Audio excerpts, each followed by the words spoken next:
ஒரு கார்த்திகை மாத கருக்கிருட்டு.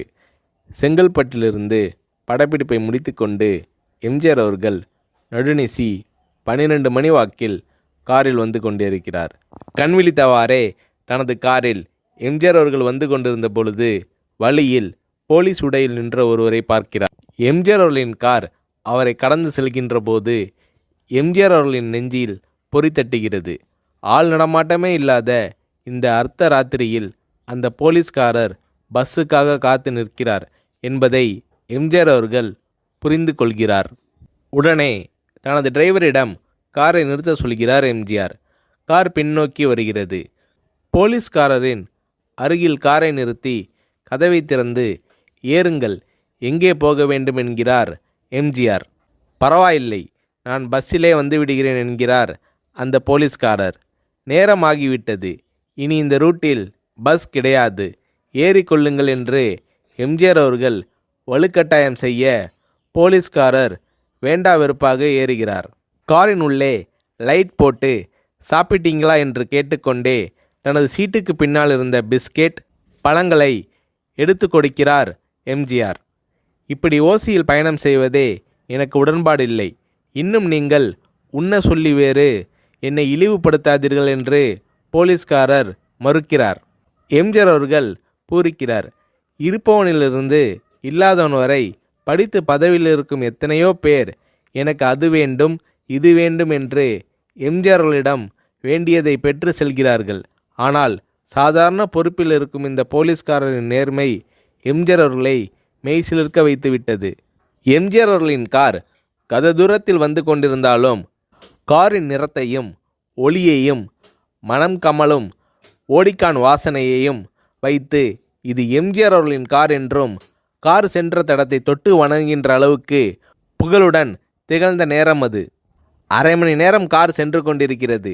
ஆனால் அதுவரை எம்ஜிஆர் அவர்களை பற்றி பெரிதாக போற்றி புகழ்ந்து பேசாமல் அந்த போலீஸ்காரர் வந்ததே புரட்சித் தலைவர் எம்ஜிஆர் அவர்களுக்கு அந்த போலீஸ்காரர் மீது மரியாதையை கூடுதலாக்கியது. நான் தான் எம்ஜிஆர் என்கிறார் எம்ஜிஆர். கேள்விப்பட்டிருக்கிறேன் என்கிறார் அந்த போலீஸ்காரர். பொன்மனச்செம்மல் எம்ஜிஆர் அவர்களின் முகத்தில் கோபம் இல்லை, பதிலுக்கு பொன்முறுவல் மலர்கிறது. என் படங்களை பார்த்து இருக்கிறீர்களா என்று கேட்கிறார் எம்ஜிஆர். நான் சினிமாவே பார்ப்பதில்லை என்கிறார் அந்த போலீஸ்காரர். புரட்சித் தலைவர் எம்ஜிஆர் அவர்கள் இன்னும் பிரமிக்கிறார். இப்போது கார் சத்தத்தை தவிர ஒரே நிசப்தம். போலீஸ்காரர் தனது வீட்டிற்கு 1/2 கிலோமீட்டர் தூரத்திற்கு முன்பே காரை நிறுத்த சொல்லி இங்கேயே இறங்கிக் கொள்கிறேன் என்கிறார். ஏன், நீங்கள் குறிப்பிட்ட அந்த விலாசம் இன்னும் 1/2 கிலோமீட்டர் தூரம் இருக்கிறதே என்கிறார் எம்ஜிஆர். சாதாரண போலீஸ் உத்தியோகத்தில் இருக்கும் நான் காரில் வந்து இறங்கினால் என் வீட்டிற்கு அருகில் உள்ளவர்கள் என்னை தவறாக நினைத்து கொள்வார்கள். இதுவரை இப்படி நான் யார் காரிலும் ஓசியில் வந்து பழக்கமில்லை. நீங்கள் இவ்வளவு தூரம் செய்த உதவிக்கு நன்றி என்கிறார் அந்த போலீஸ்காரர். புரட்சித் தலைவர் எம்ஜிஆர் அவர்கள் அதற்கு மேல் எதுவும் பேசவில்லை. அவர் எந்த போலீஸ் ஸ்டேஷனில் பணிபுரிகிறார் என்பதை மட்டும் கேட்டு தெரிந்து கொண்டு கிளம்புகிறார். அடுத்த நாள் செங்கல்பட்டு போலீஸ் ஸ்டேஷனுக்கு ஃபோன் செய்து நான் எம்ஜிஆர் பேசுகிறேன் என்கிறார் எம்ஜிஆர். ஃபோனை எடுத்த டிஎஸ்பி உதறலோடும் உற்சாகத்தோடும் தலைவரே வணக்கம் என்கிறார். இரவு சந்தித்த போலீஸ்காரரை பற்றி விசாரிக்கிறார் எம்ஜிஆர். அந்த டிஎஸ்பி சொல்கிறார், நீங்கள் குறிப்பிடும் அவர் இன்று விடுப்பில் இருக்கிறார். அவர் கையூட்டு வாங்காதவர், கடமை தவறாதவர், காவல்துறையின் நேர்மைக்கு இவரே இலக்கணம். வெற்றிலை பாக்கு, பீடி, சிகரெட் போன்ற போதை வஸ்துக்கள், நாடகம், சினிமா போன்ற பொழுதுபோக்கு அம்சங்களையெல்லாம் இவர் அறியாதவர்.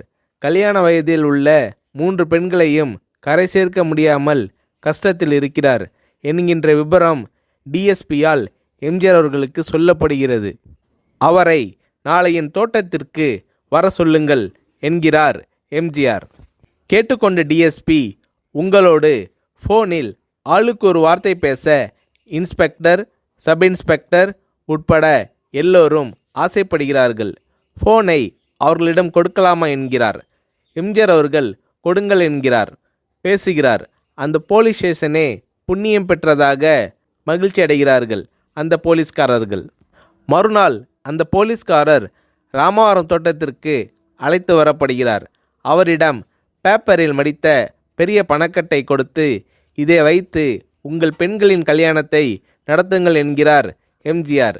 போலீஸ்காரர் மறுக்கிறார்.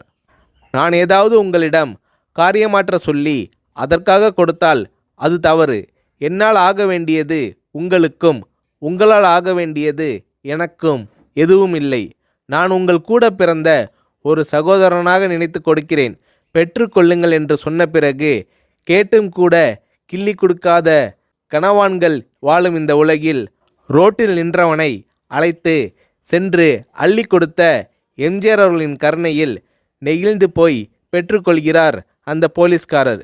பிறகு ஒரு தேதியில் புரட்சித் தலைவர் எம்ஜிஆர் அவர்களே சென்று அந்த போலீஸ்காரரின் 3 பெண்களின் திருமணத்தையும் நடத்தி வைத்து வாழ்த்தி இருக்கிறார்.